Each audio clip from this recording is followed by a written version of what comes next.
துர்வாசரின் தாகம் தீர்த்த தும்பிக்கையான். பல்வேறு திருநாமங்களில் கோயில் கொண்டுள்ள ஆனைமுகன் ஆதிதாகம் தீர்த்த விநாயகர் என்ற பெயரில் சிதம்பரத்தில் தனி ஆலயத்தில் எழுந்தருளி உள்ளார்.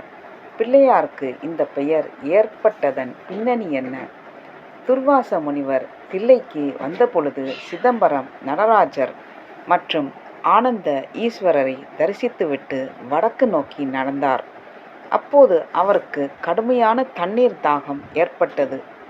சோர்ந்து போன அவர், இறைவா, இந்த வனத்தில் தண்ணீர் எங்கேயும் இல்லை, நான் என்ன செய்ய என்று தில்லை நடராஜர் இருக்கும் திசை நோக்கி கரம் குவித்து கேள்வி எழுப்பினார். என்ன அதிசயம்!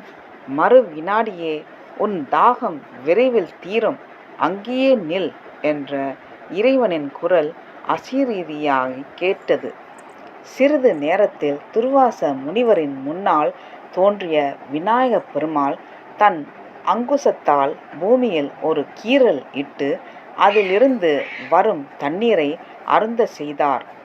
மகிழ்ந்த துர்வாச முனிவர், இறைவா, உன் புத்திரரை அனுப்பி என் தாகத்தை தீர்த்ததற்கு நன்றி.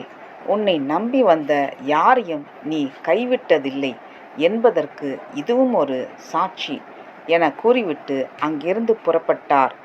விநாயகர் தன் அங்குசத்தால் கீறிய இடம் ஒரு கிணறாக உருவானது.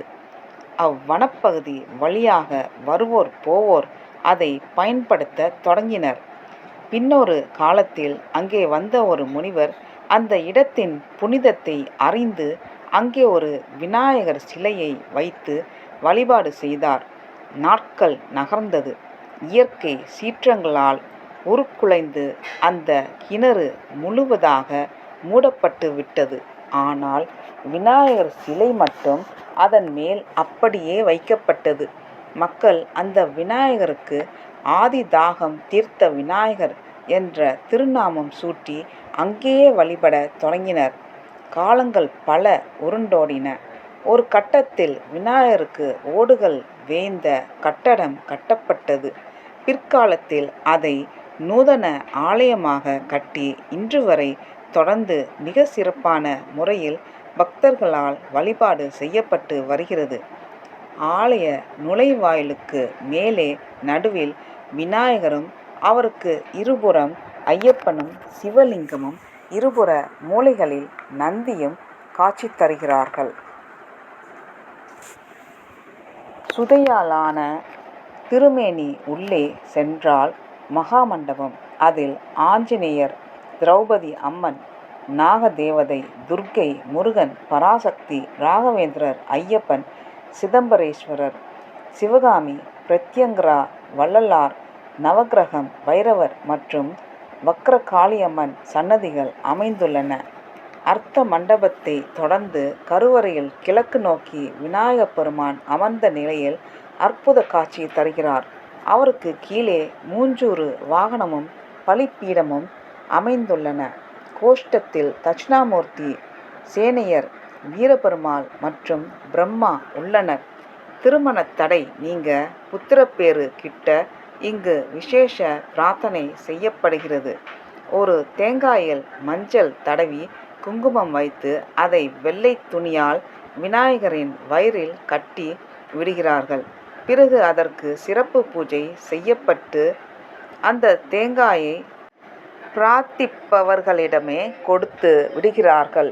அதை அவர்கள் எடுத்து சென்று வீட்டில் பூஜை அறையில் வைக்க வேண்டும். இப்படி செய்தால் விரைவாக திருமணம், புத்திர பாக்கியமும் கிட்டுகிறது என்று பக்தர்கள் நம்பிக்கையுடன் தெரிவிக்கின்றனர்.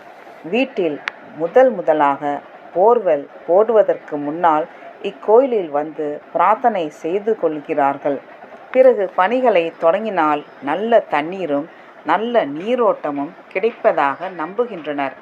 உடல் நலம் பாதிக்கப்பட்டவர்கள் விநாயகருக்கு அபிஷேகம் செய்யும் தீர்த்தத்தை வாங்கி அருந்தினால் நோய் பாதிப்புகள் படிப்படியாக குறைவதாக கூறப்படுகிறது.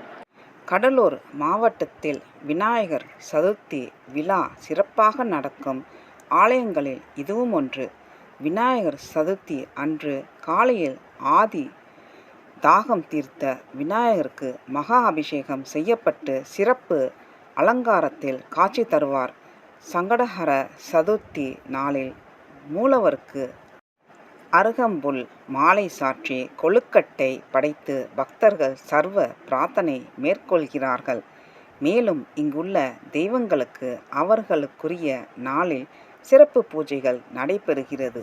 அடுத்த முறை சிதம்பரம் வரும்போது ஆதிதாகம் தீர்த்த விநாயகரை தரிசிக்க மறக்காதீர்கள். எங்கே இருக்கு? சிதம்பரம் கஞ்சி தொட்டி பேருந்து நிறுத்தத்தில் இறங்க வேண்டும். அங்கிருந்து 1 கிலோமீட்டர் தொலைவில் திருவள்ளுவர் தெருவில் ஆதிதாகம் தீர்த்த விநாயகர் கோவில் உள்ளது. தரிசன நேரம் காலை 7 முதல் 11 வரை, மாலை 5 முதல் இரவு 8 மணி வரை. நன்றி, வணக்கம்.